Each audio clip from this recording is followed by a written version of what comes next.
A billionaire, a courtroom, and a trial that could end everything he built. His lawyer walked away. The press expected collapse. The jury expected silence. But one voice rose where none should have spoken.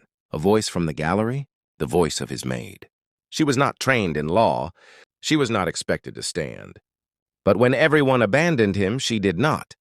This is the story of the black maid who defended a billionaire in court when no one else would, and how her courage revealed truths far larger than the case itself. To understand how extraordinary this story is, we first need to understand the world it came from.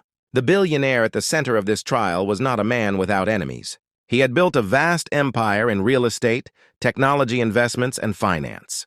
Like many at his level, he lived in a world of power, prestige, and constant scrutiny. But behind closed doors, his personal life was more isolated than most imagined. He was unmarried. He had few close friends. And though many worked for him, few actually knew him. One of the very few who did was his maid. Her name was Clarissa Johnson. Clarissa was not born into privilege. She came from a working-class family, the oldest of 5 siblings. Her life had been defined by labor, resilience, and responsibility. She began working for the billionaire not out of ambition, but necessity. Her job was simple: maintain his home, manage his domestic environment, and ensure the spaces he lived in were orderly. But over years of quiet service, Clarissa became something more than a maid. She became one of the only constants in his life. She was there when he left for meetings. She was there when he returned late at night.